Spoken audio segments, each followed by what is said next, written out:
Konkan MHADA lottery 5,362 आणि 77 भूखंडाचा जे आता मागील आठवड्यामध्ये त्यांचा निकाल लागलेला आहे.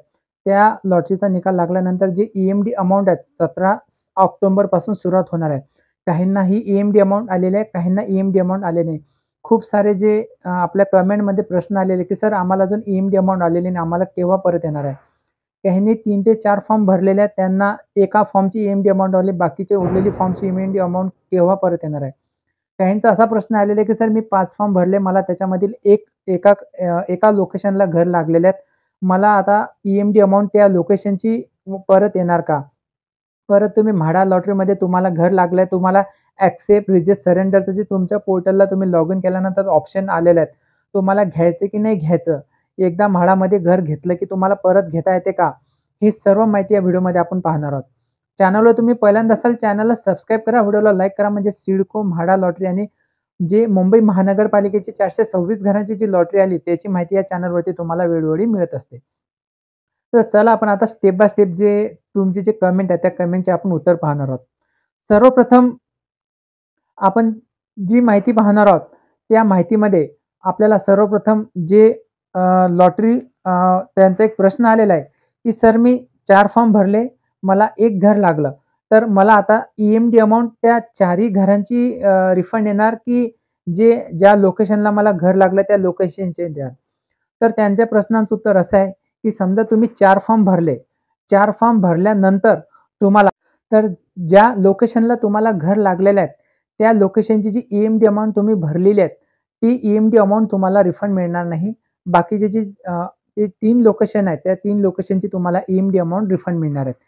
ज्या घराचं तुम्हाला म्हणजे ज्या लोकेशनला तुम्हाला घर लागलेलं आहे, त्या लोकेशनची ई-एम-डी अमाउंट जे तुम्हाला आता देकारपत्र येणार आहेत, जे घर लागलेले आहेत, जे म्हाडाच्या पोर्टलवरती तुम्हाला येणार आहेत, त्याच्यामधून ती रक्कम आहे, ती कमी करण्यात येणार आहे आणि उर्वरित रक्कम तुम्हाला भरण्यासाठी जे त्यांचं ते देकारपत्र येणार आहे.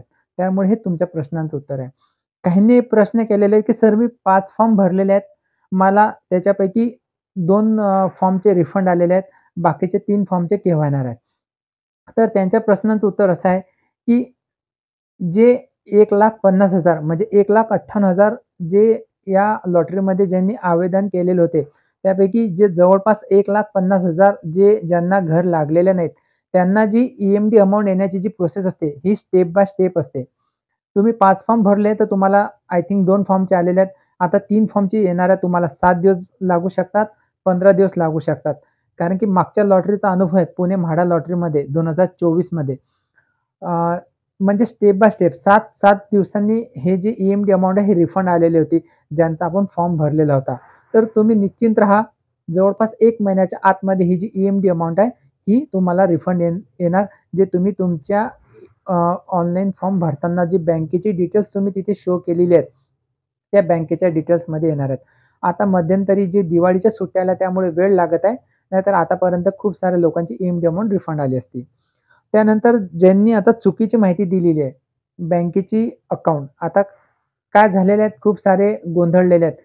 कारण की फॉर्म भरला त्यांनी ए-बी-सीच्या नावावर फॉर एक्झाम्पल आणि बँकेची डिटेल दिली एक्स-वाय-झेड. म्हणजे काहींनी असे केलेले आहे, की फॉर्म भरला मुलांच्या नावावरती आणि बँकेच्या रिफंडसाठी वडिलांची डिटेल दिलेली आहे. त्यांनी वडिलांच्या नावावरती फॉर्म भरलेले आहेत, पण मुलांच्या नावाची बँकेची डिटेल दिलेली आहे. तर हे जे तुम्हाला रिफंड तुम्ही हे जी चुकी केलेली आहे, तर तुम्हाला हे रिफंड मिळणार नाही. एक तर तुमच्या पोर्टलवरती तुम्हाला ऑप्शन येणार आहे, लॉग इन केल्यानंतर जे 3 डॉट असतात म्हाडाच्या साईडवरती आपण जेव्हा लॉग इन करतो, होम, क्विक लिंक्स, परत old application, accept, reject, quick प्रश्न असे खूप सारे लॉग इन, लॉग आउटचे ऑप्शन आहे. एक तर तुम्हाला त्याच्यामध्ये एक तर शो होणार, की तुम्ही तुमच्या बँकेची डिटेल द्या. एक तर तुम्हाला म्हाडा जे कोकण बोर्डाचं म्हाडा ऑफिस आहे, तिथे तुम्हाला व्हिजिट करावं लागेल.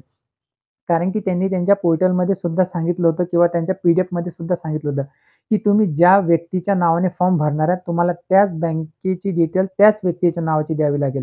तर हे त्यांच्या प्रश्नांचं उत्तर आहे. त्यानंतर तुम्हाला आता एकदा म्हाडामध्ये घर लागलं, तर परत म्हाडामध्ये घर घेता येते का? बघा, ज्यांना हे लॉटरी विनर आहेत, ज्यांना म्हाडा लॉटरीमध्ये घर लागलेलं आहे, त्यांना आता म्हाडा लॉटरीमध्ये परत घर घेता येणार नाही. ज्यांच्या नावाने तुम्ही फॉर्म भरला, त्यांच्या नावाने परत तुम्ही फॉर्म पण भरू शकत नाही. कारण की त्यांचा म्हाडाचा एक नियम आहे, जो महाराष्ट्र गव्हर्नमेंटचा त्याच्यामध्ये त्यांनी सांगितलेलं आहे, की एक व्यक्ती एक घर. आय थिंक 1 सप्टेंबर 2017 किंवा 19 जो त्यांचा नियम आहे, त्यांच्या पी-डी-एफमध्ये माहिती देण्यात आलेली आहे, की एक व्यक्ती एक घर. तुम्हाला म्हणजे एकदा घर घेतले, की परत तुम्हाला घर घेता येत नाही. त्यामुळे तुम्ही एकदा लॉटरी विनर झालेले आहेत, तर परत तुम्ही अप्लाय करू शकत नाही. त्यानंतर तुम्हाला एक्सेप्ट रिजेक्ट करायचा ऑप्शन आहे का? हो. आता काही जे लॉटरी विनर आहेत, त्यांनी असा सुद्धा प्रश्न केलेला आहे, की "सर आम्हाला घर लागलेलं आहेत, पण आम्ही जे लोकेशन बघितलं, आम्हाला आवडलं नाही. तर आम्ही परत लॉटरीमध्ये फॉर्म भरू शकतो का?" तर हमखास तुम्ही फॉर्म भरू शकता. तुम्हाला घर लागलं, तुम्ही फक्त कॅन्सल करणार आहेत. तुम्ही घेणार नाही. म्हणजे तुम्ही फक्त लॉटरी विनर झालात. तुम्ही अजून तुमचं कुठे रजिस्ट्रेशन, स्टॅम्प ड्युटी, एग्रीमेंट वगैरे असं काहीच झालेलं नाही. म्हणजे तुम्हाला एकदा लॉटरीमध्ये घर लागलं आणि तुम्ही जर कॅन्सल केलं, तर परत तुम्ही फॉर्म भरू शकता. असं त्यांचे असं कुठेच त्यांच्या पी-डी-एफमध्ये किंवा कोणत्याही म्हाडाच्या रूल्समध्ये माझ्या जेवढं ऐकण्यात आलं, आणि पाहण्यात आलं, वाचण्यात आलं, की एकदा तुम्हाला घर लागल्यानंतर तुम्ही स्टॅम्प ड्युटी, रजिस्ट्रेशन, एग्रीमेंट वगैरे केल्यानंतर एकदा घराची चावी मिळाल्यानंतर तुम्ही पुन्हा अप्लाय करू शकत नाही. पण एकदा लॉटरीमध्ये तुम्हाला घर लागलं आणि तुम्ही रिजेक्ट केलं, तर परत तुम्ही फॉर्म भरू शकता आणि परत लॉटरीमध्ये भाग घेऊ शकता. तर असं हे तुमच्या प्रश्नांचं उत्तर आहे. या प्रश्नांच्या व्यतिरिक्त जर तुमच्या मनामध्ये जर काही बद्दल किंवा म्हाडा लॉटरीबद्दल काही प्रश्न निर्माण झाले असतील कोकण मंडळाच्या, तर निश्चित तुम्ही हमखास प्रयत्न करा. आपण त्या प्रश्नाला उत्तर देऊ. आणि या लॉटरीच्या पेमेंट म्हणजे जी तुम्हाला हे पैसे कसे भरायचे जे लॉटरी विनर झालेले आहेत, त्यांचा व्हिडिओ मी ऑलरेडी बनवलेला आहे. या व्हिडिओच्या डिस्क्रिप्शनमध्ये त्या व्हिडिओची मी लिंक देणार आहे. तुम्ही तिथे क्लिक करा आणि तो व्हिडिओ व्यवस्थित बघा म्हणजे जेणेकरून तुम्हाला पैसे कसे भरायचे त्याची पण माहिती तुम्हाला मिळून जाणार आहे. व्हिडिओ आवडला असेल तर व्हिडिओला लाईक करा, चॅनलला सबस्क्राईब करा. भेटूच असा एक महत्त्वपूर्ण व्हिडिओ घेऊन पुढच्या भागामध्ये. तोपर्यंत विश्रांती घेतो. धन्यवाद.